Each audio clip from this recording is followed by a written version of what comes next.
The clinking of silverware against fine china stopped dead. It's funny how 14 people chewing pot roast can suddenly sound like an absolute vacuum. The only noise left in my grandmother's dining room was the heavy, rhythmic ticking of the grandfather clock in the corner and the sound of my cousin Trevor's breathing. He was huffing, his face turning a dangerous shade of brick red, his expensive silk tie slightly askew. "Say that again, Clark," Trevor snarled, leaning across the mahogany table. He planted his palms flat on the white linen cloth, right next to a silver gravy boat. "Go ahead. Say it in front of the whole family. Tell them how you're ruining Grandma's dream because you can't keep up with a few simple invoices." I didn't blink. I didn't raise my voice.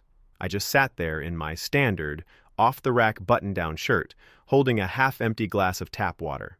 Around us, the family froze. My Aunt Nora stopped mid-sip, her wineglass hovering inches from her lips. My uncle looked down at his plate like he was trying to read his future in the mashed potatoes. And at the head of the table sat Grandma Evelyn, her frail hands trembling slightly as she looked between the two of us, confusion and hurt clouding her eyes. "I said, Trevor," I replied, my voice completely level, "the paperwork is completely caught up. The problem isn't the invoices. The problem is where the money actually went." Trevor let out a loud, mocking laugh, looking around the room for backup. "Listen to him. The inventory guy from the department store wants to lecture me about cash flow. I drive a Porsche, Clark. I run a real estate consulting firm. I know how bank accounts work. You sit in a windowless room counting boxes of socks. You're out of your depth, buddy." He leaned in closer, his voice dropping to a venomous whisper. "You've always been jealous. Ever since we were kids. You couldn't handle the fact that Grandma trusted me to build her dream retirement cottage, so now you're trying to stall the project out of pure, petty spite." He thought he had won. He always thought he won. He looked around the table, receiving subtle nods of agreement from the aunts and uncles who had spent the last decade believing Trevor was the financial savior of the family. He smiled, that smug, million-dollar smile that had gotten him out of every scrape since high school. He had no idea that beneath the table my thumb was resting on the screen of my phone. He had no idea that the silent trap he had walked into weeks ago was about to snap shut right in the middle of dessert. But to understand how we got to this dining room, and why a room full of my closest relatives was about to completely fracture, you have to understand what happened exactly 3 weeks ago, on a rainy Tuesday morning in downtown Chicago. My name is Clark. I'm 32 years old, and as Trevor so lovingly put it, I work in inventory and logistics management for a major regional department store chain. It's not a glamorous job. There are no corporate jets, no high-stakes power lunches, and I certainly don't drive a sports car. My world is governed by data, spreadsheets, tracking numbers, and verifying assets. If a shipment of 5,000 winter coats leaves a warehouse in Ohio, I'm the guy who ensures all 5,000 arrive in Chicago down to the exact zipper. I notice discrepancies. It's what I do. Trevor is my cousin, also 32. If my life is lived in the quiet background, Trevor's life is a loud, flashing neon sign. He wears tailored suits, frequents the trendiest urban lounges, and is constantly talking about leveraging capital and scaling syndications. To our family, he was the golden boy who made it out of our working-class roots. Whenever there was a family holiday, Trevor was the center of attention, holding court about his latest business triumph, while the rest of us listened in awe. Then came Grandma Evelyn's big decision. Grandma is 81, a fiercely independent woman who has lived in her historic 3-story urban brownstone for over 40 years. The neighborhood had gentrified heavily around her, making the property worth an absolute fortune. But the house was old, drafty, and the stairs were becoming too much for her knees. 2 months ago, she made a plan. She would use her life savings, money left behind by my late grandfather, alongside decades of careful budgeting, to completely renovate the ground floor into a beautiful, accessible luxury apartment. She would rent out the top 2 floors to young professionals, securing a steady, passive income for the rest of her life. It was a brilliant plan.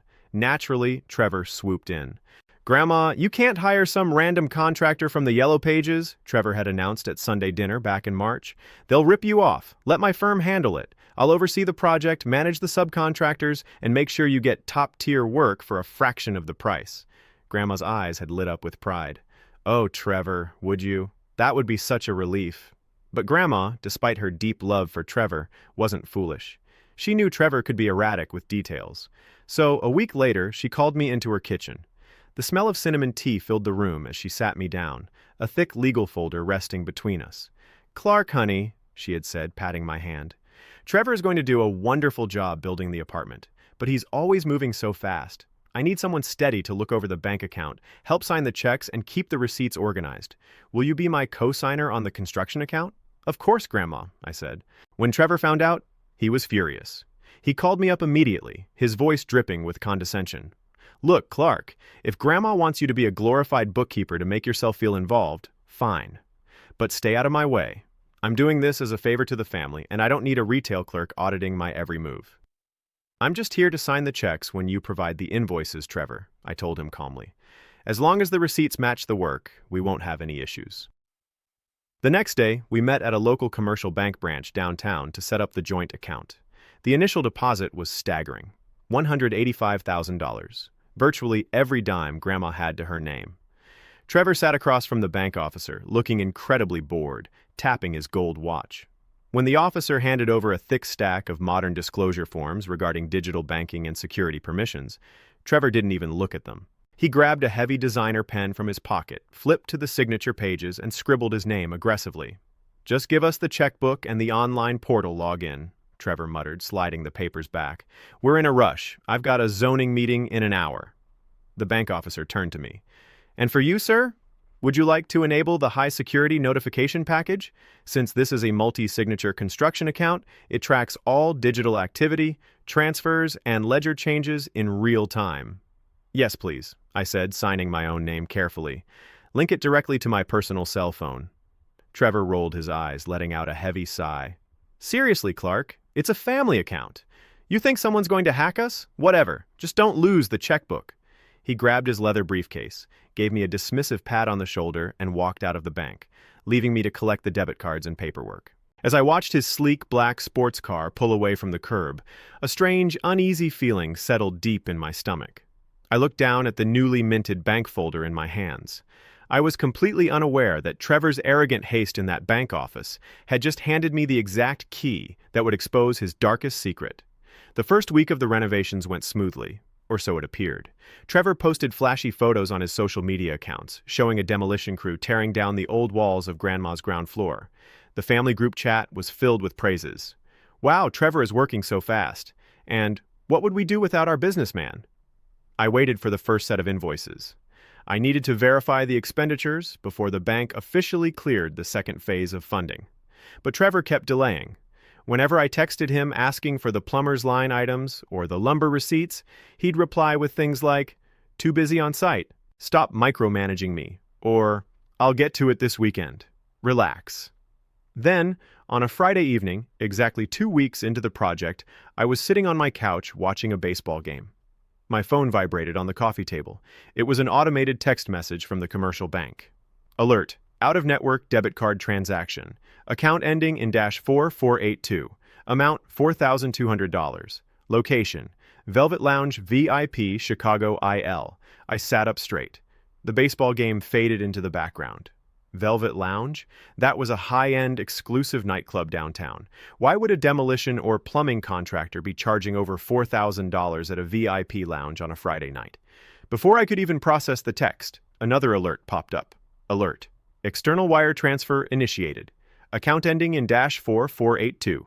Amount $12,500. Destination account: Luxury Lease Auto Acceptance Corp. My heart began to hammer against my ribs. I opened my laptop and logged into the bank's secure digital portal using the admin permissions I had set up. Because Trevor had blindly signed the full digital tracking disclosure without reading it, every single action taken on the account left a massive, indelible digital footprint, including the device ID and the precise GPS location of the user. I clicked on the transaction history. The wire transfer to the luxury auto company had been completed using Trevor's personal smartphone. I dug deeper, pulling up the history for the past 14 days. What I saw made my stomach turn completely upside down. There were dozens of unauthorized non-construction withdrawals, $3,500 at a designer clothing boutique, $1,800 at a five-star steakhouse, and a massive $25,000 transfer to an unknown LLC called T Apex Ventures, which a quick state registry search revealed was Trevor's personal failing consulting firm. In total, nearly $50,000 of Grandma Evelyn's life savings had vanished in less than 2 weeks, and none of it had gone to drywall, copper pipes, or city permits. Trevor wasn't managing a renovation. He was funding his collapsing lifestyle with his grandmother's retirement. I stared at the glowing screen in the dark apartment, the weight of the discovery crashing down on me. I realized that if I confronted Trevor right then, privately, he would do what he always did: lie, manipulate, spin a story to Grandma, and accuse me of fabricating evidence out of jealousy. He would convince the family I was trying to ruin his business reputation. I needed undeniable, ironclad proof. I needed to let him dig the hole so deep that no amount of smooth talking could ever pull him out. The next morning, I drove down to Grandma's brownstone. I walked through the side entrance into the ground floor. The space was an absolute disaster zone. Half the drywall had been ripped out, but the exposed pipes were old and rusting. There were no new materials on site, no tools, no workers, just piles of dusty debris and an empty pizza box resting on a sawhorse. While I was standing there, the front door clicked open. Trevor walked in, wearing a pristine cashmere sweater and holding a designer coffee cup. He stopped dead when he saw me, his eyes narrowing. "What are you doing here, Clark?" he asked, his voice instantly defensive. "I told you, this is an active construction site. You don't belong here." "I came to check on the progress, Trevor," I said, keeping my voice entirely neutral. "Grandma's asking why the plumbers haven't shown up all week. And I still haven't received those invoices for the initial $50,000 draw." Trevor let out an annoyed groan, tossing his coffee cup into a nearby trash can. "The plumbers are delayed because of city permits, okay? It's bureaucracy. You wouldn't understand how urban zoning works. As for the invoices, they're being processed by my accountant. I'll bring them to Sunday dinner next week." He walked up to me, standing uncomfortably close, trying to use his height to intimidate me. "Let me make this crystal clear for you, cousin. Stop sneaking around my site. Stop questioning my timeline. At the family dinner next week, I'm going to report our progress to Grandma, and if you keep stalling the next funding release with your bureaucratic nonsense, I will personally tell the entire family that you are the reason Grandma's house is torn apart." He smiled, a cold, arrogant smirk, convinced he had completely terrified me into silence. I looked at him, seeing the absolute lack of remorse in his eyes. He truly believed he was untouchable. He truly believed that a quiet guy like me would never have the guts to stand up to the family's golden child. I nodded slowly. "All right, Trevor. We'll wait until Sunday dinner. Let's let the whole family see exactly how you operate." He laughed, turned on his heel, and walked out, his expensive leather shoes clicking loudly against the concrete floor. As his car engine roared to life outside, a chilling realization washed over me. I knew that by waiting for that dinner, I was risking everything, but it was the only way to ensure the truth could never be hidden again. The days leading up to the Sunday dinner were the longest of my life. Every single day, my phone would ping, $1,200 at a luxury hotel boutique. Ping, $450 at a high-end valet service. Ping, another $8,000 wire transfer to his personal business account. Trevor was burning through the money at an accelerating pace, likely trying to cover other debts before anyone noticed.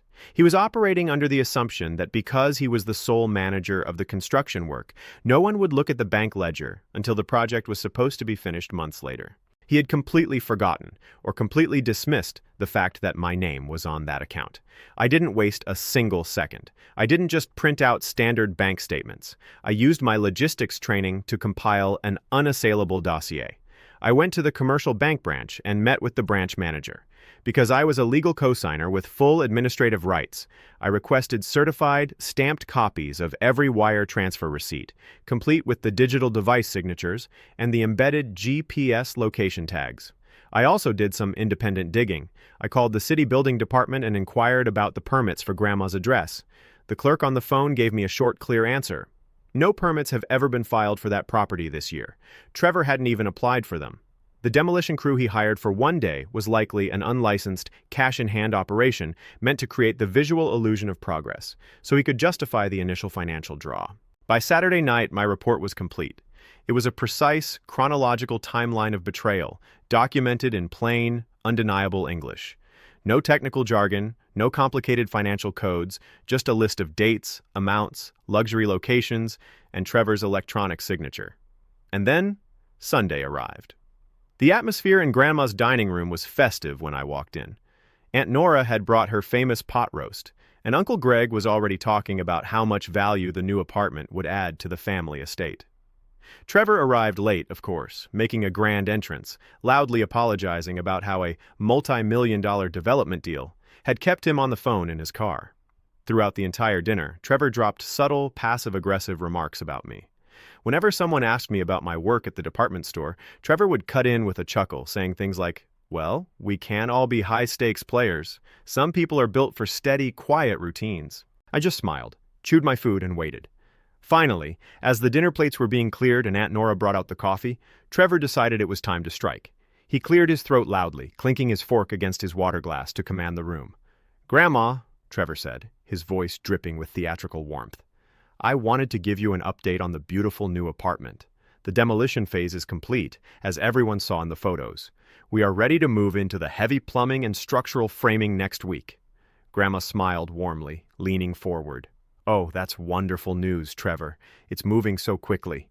"It would be moving even faster," Trevor continued, his tone suddenly shifting into something darker, his eyes locking directly onto me, "if we didn't have a roadblock within the family." The room went quiet. Aunt Nora set down the coffee pot. "What do you mean, honey?" Grandma asked, her brow furrowing. "I mean Clark," Trevor said, pointing a finger directly at me across the table. "As the co-signer, Clark is supposed to be releasing the second phase of funding, the next $60,000, so I can pay the contractors and secure the permits. But for the last week, he's been ignoring my texts, avoiding my calls, and refusing to sign the authorization forms. He's micromanaging things he doesn't understand, and because of his insecurity, the entire project is grinding to a halt." A collective murmur of disapproval ran through the aunts and uncles. Uncle Greg looked at me, shaking his head. "Come on, Clark. If Trevor needs the funds for the men to work, you can't be sitting on the paperwork. This is Grandma's future we're talking about." "Exactly, Uncle Greg," Trevor pushed, sensing the room was entirely on his side. "He's letting his personal jealousy of my career get in the way of Grandma's comfort. It's unprofessional, and frankly, it's an embarrassment to the family." And that brings us right back to where we started, Trevor leaning across the mahogany table, his face brick red, demanding that I repeat myself in front of 14 silent relatives. "I said, Trevor," I repeated, my voice echoing slightly in the quiet room. "The paperwork is caught up. The problem isn't the invoices. The problem is where the money actually went." Trevor scoffed, crossing his arms, a mocking grin plastered on his face. "Oh, really? Please enlighten us, corporate clerk. Where did the money go? Enlighten the whole table." I reached into my briefcase, which was resting on the floor beside my chair. I pulled out 14 identical, neatly bound folders. I handed one to Grandma first, then passed the rest down both sides of the long dining table. "What is this crap?" Trevor muttered, not opening his folder.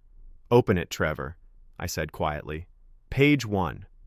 The sound of rustling paper filled the dining room. For a few seconds, no one said a word.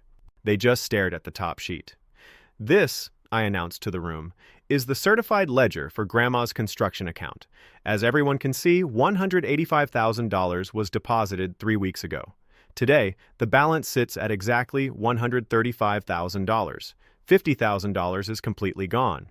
"Yeah, it's called a mobilization draw for contractors, you idiot," Trevor shouted, slamming his fist on the table, though a slight twitch appeared in his left eye. "Material costs are high. If you turn to page 2, I continued, completely ignoring his outburst, "you'll see the certified wire transfer receipts from the bank. On October 12th, $4,200 was spent at the Velvet Lounge 5IP nightclub at 11:45 p.m. The bank's security tracking shows the transaction was approved via a biometric fingerprint scan on a phone with the device ID matching Trevor's cell phone. The GPS coordinates placed the device directly inside the club." Aunt Nora let out a sharp, audible gasp. She looked from the paper to Trevor, her eyes wide. "On October 14th, I went on, my voice steady, rhythmic, unstoppable. "A wire transfer of $12,500 was sent directly to Luxury Lease Auto Acceptance Corp. That's the exact monthly payment and past due balance for a leased black Porsche. Again, authorized by Trevor's digital banking profile." "This is fake," Trevor screamed, his voice cracking as he stood up, knocking his chair backward. The chair hit the hardwood floor with a loud, violent crash. He fabricated this. He's trying to frame me because he hates that I'm successful. And on page 4, I said, turning my own page, you'll find the official verification from the city building department. No permits have ever been filed for Grandma's address. There are no contractors hired. There are no materials bought. Trevor hired a cheap daily demolition crew for $800 to tear down Grandma's walls just to put on a show. And then he used the remaining $49,000 of her life savings to pay off his personal credit cards, his sports car lease, and his VIP bottle service lifestyle. The room descended into absolute chaos. "Trevor!" Uncle Greg roared, standing up and grabbing his folder, shaking it in the air. "Is this true? Look at this. Your company name is right here on the recipient line." "Grandma, don't listen to him!" Trevor pleaded, his face turning completely pale, the arrogance instantly evaporating as he dropped to his knees beside her chair. He grabbed her frail hand, his voice trembling with desperation. "I was just borrowing it. My firm had a brief cash flow crunch, a short-term issue. I was going to put every single dime back before the framing crew started next month. I swear to you, I love you. I would never steal from you." Grandma Evelyn didn't look at him. She looked down at the folder in her lap. Her eyes scanned the luxury boutique charges, the VIP lounge fees, the car payments, all funded by the money her late husband had spent 40 years working to save for her protection. A single tear rolled down her wrinkled cheek. She slowly, deliberately pulled her hand away from Trevor's grasp. "You tore my house apart, Trevor," she said, her voice barely a whisper, but it carried the weight of an absolute hammer. "You left me with a broken home, and you took my savings to buy clothes and drive a fancy car." "Grandma, please," Trevor begged, tears welling in his own eyes now. He looked around the table at the aunts and uncles who had worshipped him for years. Every single one of them turned their faces away. Aunt Nora was crying. Uncle Greg looked like he wanted to jump across the table. Trevor scrambled to his feet, turning on me, his hands shaking with pure rage. "You did this," he hissed. "You ruined my reputation. You ruined my business. You broke this family apart." "No, Trevor," I said, standing up and sliding my phone into my pocket. "You did this the exact moment you assumed everyone else in this family was too stupid, too slow, and too ordinary to notice what you were doing. You thought my quiet job meant I wasn't looking. But in logistics, we always check the inventory." I turned to Grandma, walking over and placing a gentle hand on her shoulder. "Grandma, I already spoke with the branch manager at the bank. Because the transfers were unauthorized and constitute grand theft, the bank has frozen the remaining $135,000 to protect it. And I brought someone else along to help sort out the rest." I stepped to the dining room door, opened it, and gestured into the hallway. 2 plainclothes detectives from the Municipal Fraud Division walked into the dining room, their badges reflecting the warm light of the chandelier. The older detective looked around the silent room, his eyes locking directly onto Trevor. "Trevor Vance?" the detective asked, pulling a set of steel handcuffs from his belt. "We have a certified warrant for your arrest regarding financial fraud and elder exploitation. Hands behind your back, please." Trevor didn't move. He looked around the dining room one last time, searching for a single ally, a single voice to defend him. But there was only silence. The 14 people at the table sat in total, stunned stillness, watching the family's golden boy get forced against the wall, his wrists cold-linked in steel. As they led him out the front door, his desperate pleas fading down the urban street, Grandma Evelyn reached up and took my hand. The house was still damaged, and the road ahead to rebuild it would be long, but for the first time in years, the family was completely clear of the illusion, and the quiet inventory clerk had ensured that the foundation was finally secure.